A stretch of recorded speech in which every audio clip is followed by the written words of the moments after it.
You are interested in the unknown, the mysterious, the unexplainable. That is why you are here.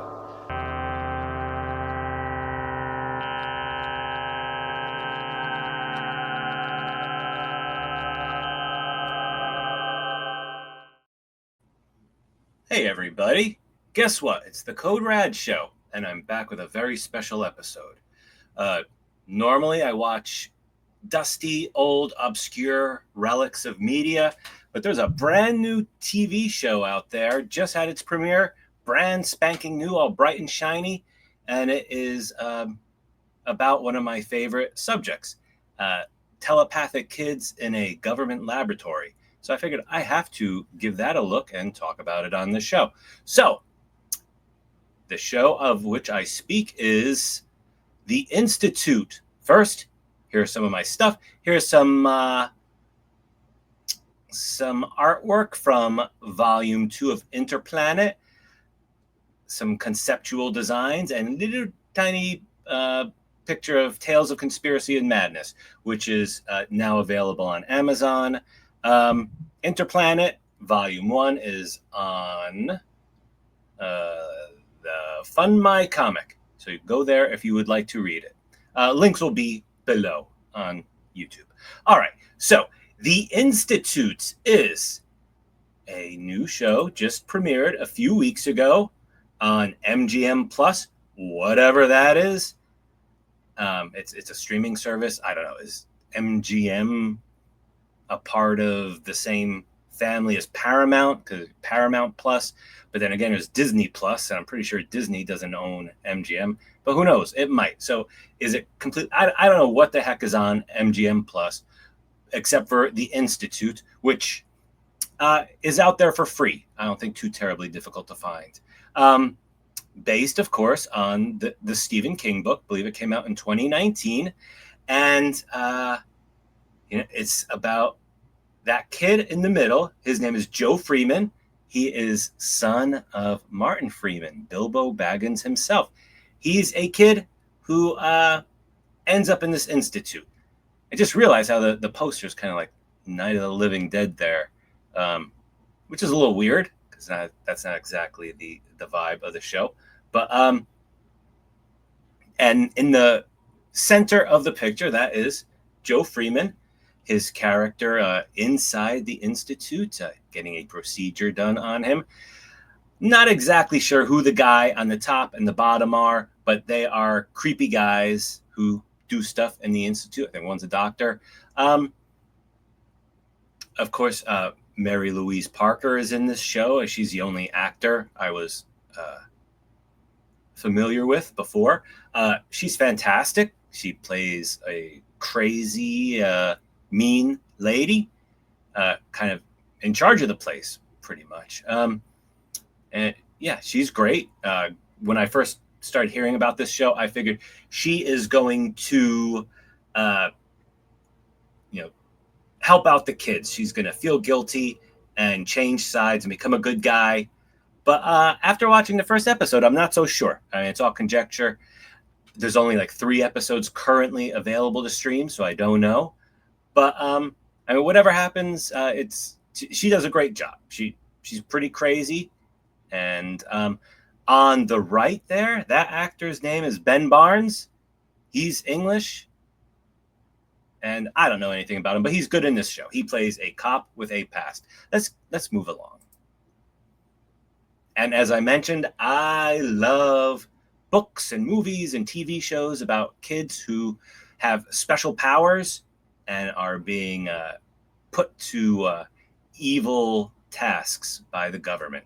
I've done 2 episodes about the Fox TV movie that was adapted from the Dean Koontz novel, Soul Survivor. A very enjoyable book. The TV movie was okay. If you're into X-Files, I think it's worth a look. It's a curiosity from 1999, 2000, something like that. Firestarter, of course, very well known. Stranger Things was compared to that a lot. I don't remember the Firestarter movie that well. I remember it was kind of weird. Stephen King has sort of a reputation for doing some weird stuff with kids in his books, and I got that vibe off of Firestarter somewhat.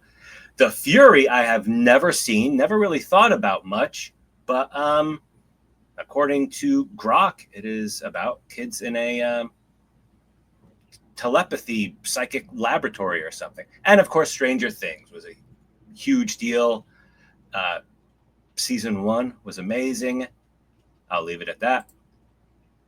All right, so our main character, played by Joe Freeman, forget the character's name now, is a super genius. He scores higher than everyone else on tests. So that's why some sort of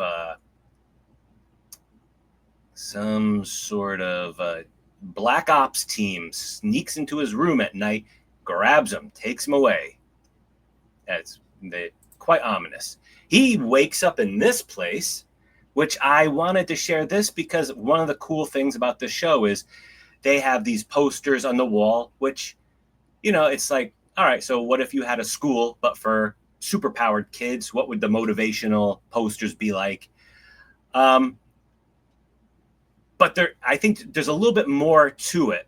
And I think some of the posters have sort of cryptic messages, which I think are going to be explored in future episodes. And I'm actually very curious to find out what is going on with that. So one of the things that I felt gave the show some depth, a sign that there's, a lot more going on below the surface and what we're seeing.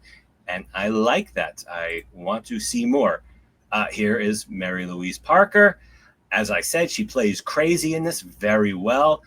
There's a scene in the episode where she is pretty full out bonkers. So awesome.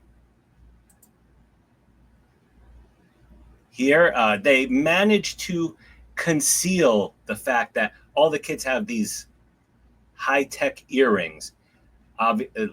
Looks like it's meant to stop them from escaping, track them, but they don't really talk about what the earrings do. So maybe it is worse than that. We will find out. The procedure for where this kid gets it stamped onto his ear is a little bit harsh. Can't tell what's going on in this picture. The actual telekinetic powers in this episode are not that impressive. A lot of glasses falling over.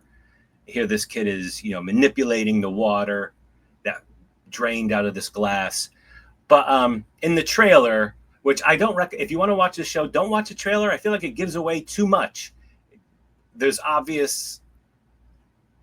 trailer makes it obvious that these kids' powers are going to develop a lot. But for now, just, splashing around with water, stuff like that. This is the cop. This is the actor Ben Barnes. He has no connection to the Institute yet. He's a cop. He's portrayed as being, an earnest, well-meaning person who had a bad event happen in his past. And so now he's in this small town near the Institute. I can't imagine how he's going to get involved. So if this is your kind of thing, I recommend checking out the first episode. I have not decided what I'm going to do. I really do not want to get another streaming service. But this first episode was very intriguing. I want to see where things are going to go. I want to see the deeper meaning between some of the hints they gave us. So here's an example of something new out there that is worthwhile, intriguing. And if you guys know anything about, movies, shows with kids in a laboratory, kids with superpowers, let me know. Leave a comment. I do want to hear about it. Maybe I'll check out The Fury. I wonder how much it costs on Blu-ray or if it's available on YouTube or something like that. All right. Thank you. Like and subscribe. Talk to you later.